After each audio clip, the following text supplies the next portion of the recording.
Welcome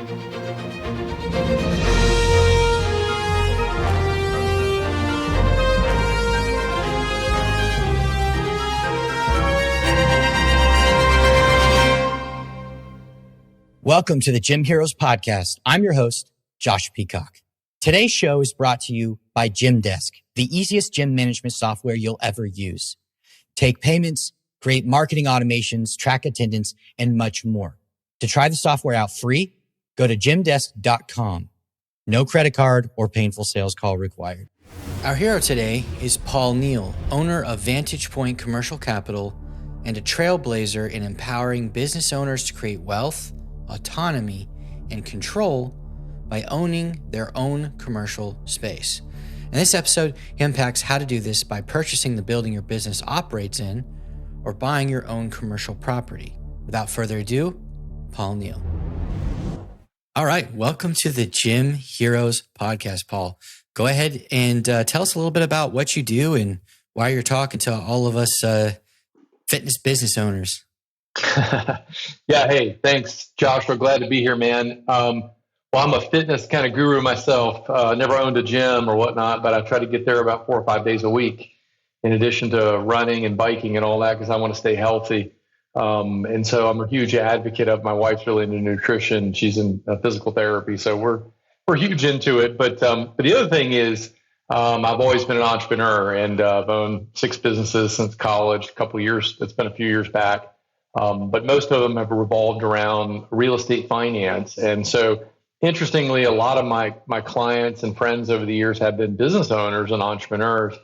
And I've noticed a trend sort of between a dichotomy of the two. There's the one that has always sort of rented business space and kind of moved from lease to lease to lease, compared to the ones that had taken the dive and actually buying the commercial space that they ran their businesses in. And pretty stark differences I've noticed over time between the two in terms of like wealth accumulation and opportunity and so forth. And so I became very passionate about the idea of at least exposing business owners and entrepreneurs to the idea, if you have an operating business, why you should at least consider buying the real estate that you run your business in, whether it's the current location you're at or another location or whatnot. There's a lot of myths and a lot of confusion and a lot of ignorance out there about, what that's all about, how to do it. It's not nearly like going out and buying a house, for your family. Most people are pretty familiar with that process, pretty boilerplate and simple. But the commercial piece is not so much, but there can be huge potential benefits to business owners over the long run for doing that. And so that's what we talk about, man. That's what we do. Excellent. I know, years ago I had a little Taekwondo club and I never even got out of, I sublet out of a place, and it never even occurred to me that maybe I could own the place that I operated my business out of. So for those that maybe need a little bit of convincing, what are the upsides of doing this, and is it attainable? Yeah. Well, so probably the best analogy is to think about, your own personal home, your personal residence. So most people don't choose to be renters for their entire life, right, of a home. Mm-hmm. So, and there's a long list of reasons, but, a couple of the big reasons would be, when you own it, it's yours. You can customize it the way you want it to. When you own it, you are building equity. And so it becomes a forced savings program for most people. In fact, you'll find statistically that most people's largest source of wealth is the value in their home that they accumulate over years. Renters certainly don't accumulate any of that value. The tax advantages of owning your own space. Owning your own home, you get, your mortgage interest is tax deductible. You have the opportunity to move up from home to home to home as your situation improves, your economic situation. Maybe your family gets larger. You can take a tax-free capital gain and roll it into the next house. Which there aren't many places in the world or in this country anymore you get a tax-free capital gain, but that's one. And And so those are some of the reasons. But, so when you go to commercial real estate, they all apply in different ways. So like, for instance, when you buy a space, every payment you make is contributing to your equity. So it becomes a forced savings plan for you. Over time, most likely, most real estate appreciates in value over time. Nobody can predict, 1 or 2 or 3 year window. But if you look at 5, 10, 20 years, generally speaking, real estate is going to be worth more 5, 10, 20 years from now than it is today. So you're going to get appreciation. You're going to get equity pay down. There are tax advantages. If your business grows, you can leverage that through what's called a 1031 exchange to take that out and sell. We even have some clients that have used the equity in their business to acquire competitors or expand their business. You have control. You don't have to worry about the landlord coming to you one day and knocking on the door. I just got a call this week. I get about every week. I get a phone call from somebody saying, "Hey, my landlord came and said we're not going to renew the lease." So then what do, right? You have 30 to 60 days. So it's not like a lot of time to adjust. If you own it, you're in control of that.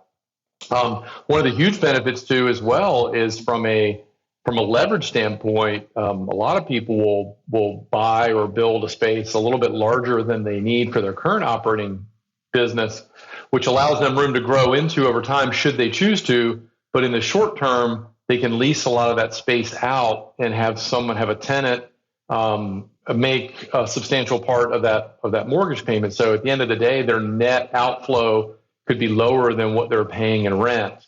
At rent, you have increases built into leases, 3% typically year to year to year. And again, you might have a rent, when it comes to renegotiating the lease at the end of the term.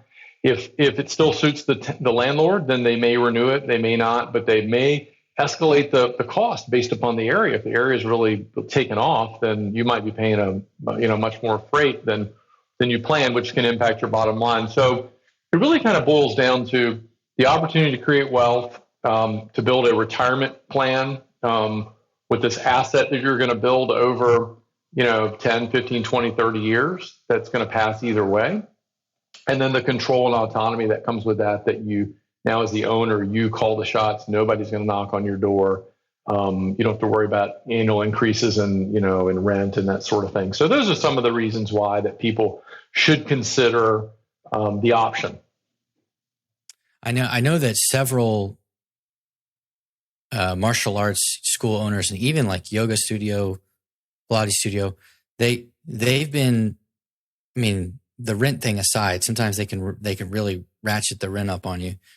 But because those businesses aren't always capable or willing to pay the highest prices for rents, owners will try and push them out so they can bring in like the frozen yogurt chain or something. Sure. People that can pay more rent and potentially bring more foot traffic to that area. And owning your building would insulate you against that. Yeah, it would. And at the end of the day, think about it from this standpoint. So the owners they're not like renting the building out because they're doing a community service. I mean, it's a business, right? They're in business to make money. Just like whether it's a yoga studio, Pilates studio, Taekwondo, you're providing a valuable service and hopefully you believe in it and you're adding value and you're helping people, but you also have to make money. These aren't nonprofits, right? You've got to make money. And so when it suits everybody's benefit, when the landlord's benefiting and then you're the tenant's benefiting, then it's great. But as soon as that gets out of balance, then it's not a lifetime commitment. I tell people, if you've had employees before, and I've coached a lot of business owners over the years because I've had to do it where you have to, if you have the privilege of hiring someone, you might have the responsibility of firing them if things aren't working out. And so one of the ways I help them deal with it, and I've had to deal with it myself, is, someone may have worked with you or for you for 5 years, but you've paid them the whole time. So there's really no obligation that you have to work or for the rest of your life because you hired somebody, right? And nobody's under that sort of disillusionment, hopefully, that, you owe me something. Same thing with a tenant and a landlord. When that lease is up, that lease is up, and, thank you very much. And again, if it makes sense, we can continue this, but if not, and particularly with real estate and inflation, and we've been dealing with inflation, right? I mean, rents have gone up across the board significantly. And so I think a lot of tenants are going to learn maybe the hard way when those renewals come up. So it's definitely a way to insulate yourself from that and get control. And you don't have to ask permission either. That's the other thing. Like we have clients that, they want to reconfigure their space or whatever. Mm-hmm. Well, I mean, if you don't own it, then you have to A, get permission, and B, pay for it. And then sometimes the landlord will finance, quote unquote, they'll finance that in, but you're ultimately paying for it because they're going to increase your lease, and they'll probably extend the term, and kind of lock you in for a longer period to pay for it. But at the end of the day, you're just improving someone else's property, right? So, why would you do that? And again, I'm going to asterisk this to say, this doesn't make sense if it's a brand new business and you're kind of trying to find your sea legs, right? And you're trying to get profitable and you're trying to build your customer base. But once you've had a few years, in business, you've got some profitability, you've got a client base, maybe a good repeat client base and referrals, and you kind of got that figured out. And you've got a runway ahead of you. This is not like I'm going to be in and out of this business in 3 years, right? Unless you plan on selling it, selling, that's a different story. But in that scenario, then that's when you really should consider it. But if you're getting ready to punch out or it's new, I would say, no, you're not ready yet. You got to get the business where it needs to be first. But once you're there, it's definitely something that requires consideration, because think about a yoga studio, or any of these. These are very locally oriented businesses, right? So I'm not going to travel most likely, 10 or 15 miles to go to a yoga studio if there's one that's 2 miles away. So, within reason, right? I mean, there are some compelling reasons to a point, but there is a limit. And so if you don't sort of control and own your space, then you are at risk of someone, if they do displace you, what do you do? Like I have a client owned a couple pizza restaurants, and he was immigrated here like 15 years ago legally, and he had these 2 restaurants. He was leasing them. One of them, he put like $80,000 into the kitchen to just build it out the way he wanted it, to get his processes and systems in place. And 8 years into it, landlord basically shows up and says, "Hey, I'm selling the building." So yeah. So what do you do? I mean, it's a pizza place. I mean, you got one on every other corner, right? And so it's a very local clientele. He put all his money and time in there. So he's going to have to scramble and find a location close, let all of his clients and customers know, and hopefully not lose more than 5 or 10% of them, right? Otherwise, if he moves further away, he stands to risk losing quite a few of them, just because, I got pizza on every other corner.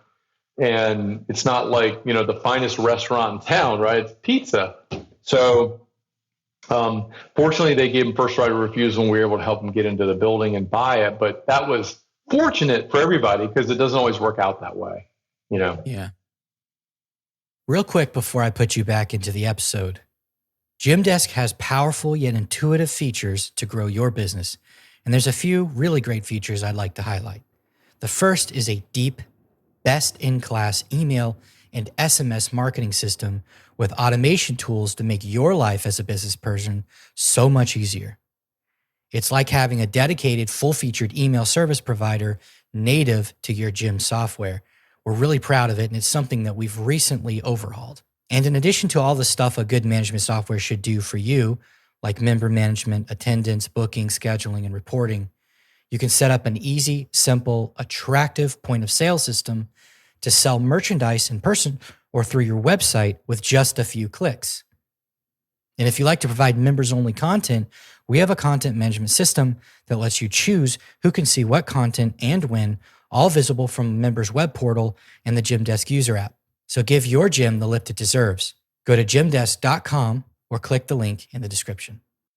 So if a small business owner or a fitness business owner, really like a studio or a little martial arts school or like a really specialty gym, if they want practical steps towards acquiring the building that they're in, what are those steps?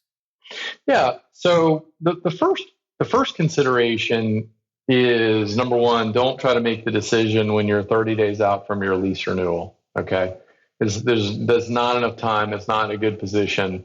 This process takes longer. There's more due diligence, and it really begins with understanding what are your goals? What is the plan for you in the next 3 to 5 years for your business? And, how big do you think you're going to be? What does your client base look like? Who are you trying to serve? How much space do you think you're going to need? And once you sort of understand that, then it comes down to, okay, let's take a look at the financials. You really need to have your house in order there. Generally, when you're looking to buy commercial, we're going to want to see the last 3 years of personal and business tax returns. Mm-hmm. Excuse me, and something called a personal financial statement. Most business people, most people have never done a personal financial statement because you don't need to do that one to buy a house, but you do for commercial property. So we help people do that, but essentially you've got to get that stuff together. And what we're going to look at is the last 3 years of income and debt. And the most recent year is really going to be the most important. So if you had a bad year a couple of years ago, no worries. If it's trending upward, that's great. I would say that once you kind of get your financial house in order and you know what your cash flow is, then it's a matter of determining, okay, what amount of money am I comfortable with on real estate to pay, like a monthly payment? I mean, what are you paying now? So I would hope that you're at least comfortable with what you're paying now in rent. And there might be more, it might be more because it might cost more, or you might want more space based upon what you're trying to do.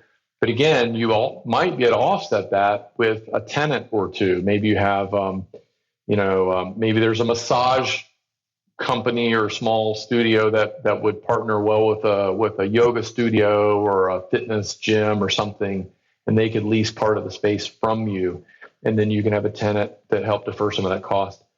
So once you get the finances and you figure out what you're comfortable paying, then and only then is it time to really start kind of looking into the market to see what's out there. And you have a couple of options. You can try to buy the place you're in if you really like it. You might be able to secure a deal from the current owner. Two, there might be a place that currently exists locally nearby that serves your purpose. And then three, options, you could build a place too. We have a lot of people that are building steel buildings, that flex space, which is really popular and high demand. And that all depends on your business performance, your goals, and what you're comfortable with, right? So I would say, once you're there, when we talk about like looking for property, I love residential real estate agents, but they're generally not the right ones to talk to when it comes to commercial, because it's a different world. The commercial space is a smaller world, a smaller universe, and most of the commercial agents kind of know each other. And they generally will work together. They know what's listed. There's not really a Zillow for commercial real estate. I mean, there's a couple of sources, but they're not all encompassing. So you can't like sit at home and find the perfect place and say, show me this, this, and this, Mr. or Mrs. Realtor. There's a lot of off-market deals.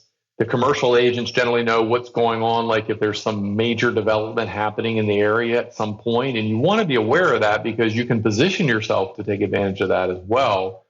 Versus finding out after the fact. But then and only then the commercial agent can kind of help you with that, okay, this is what you want to spend, this is how much space you need, these are the areas, and then they'll ultimately help you sort of negotiate the space on your behalf. And so they're really valuable there because you can gain a lot on proper negotiation and representation.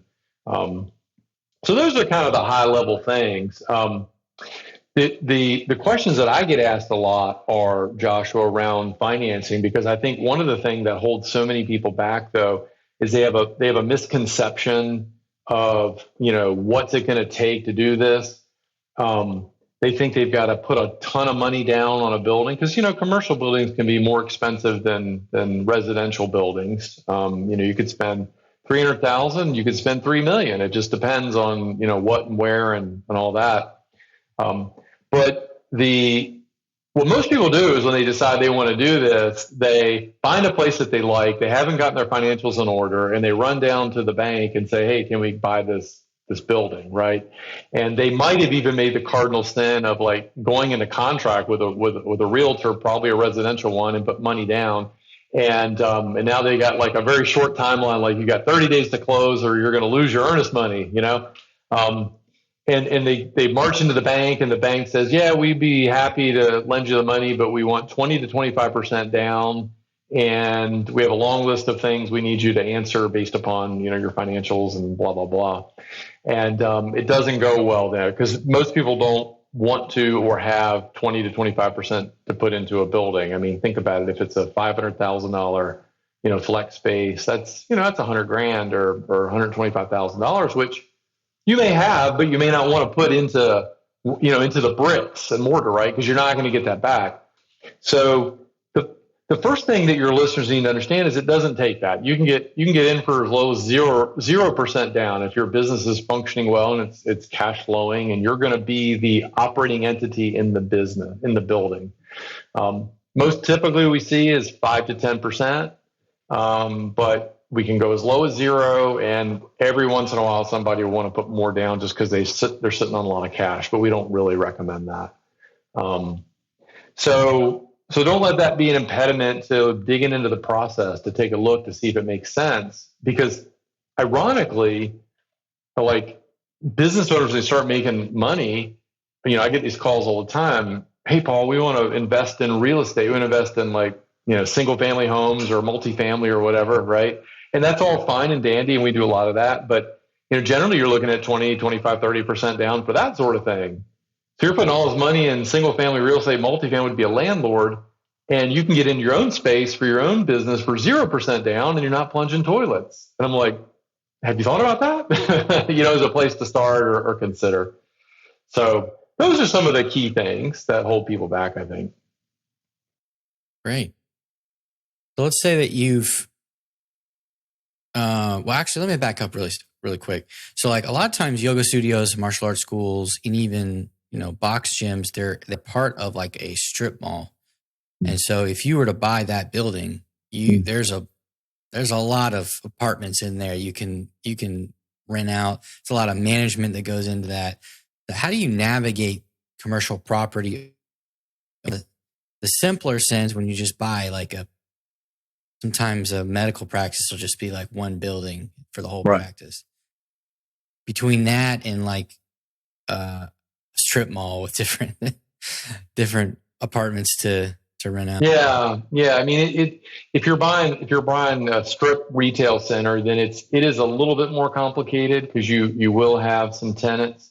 Most commercial realtors can help you with that, though. I mean, commercial tenants are a lot easier than residential because they don't call you on Sunday at 6 p.m. and want you to come plunge the toilets or whatever. Generally, you sign contracts and leases with these people, and you don't hear much from them. And you can even structure it in a way. There's different lease types. Like you could do a triple net lease where basically you don't pay for anything. They pay rent. They pay the taxes on their part of the building. They pay the insurance on their part of the building.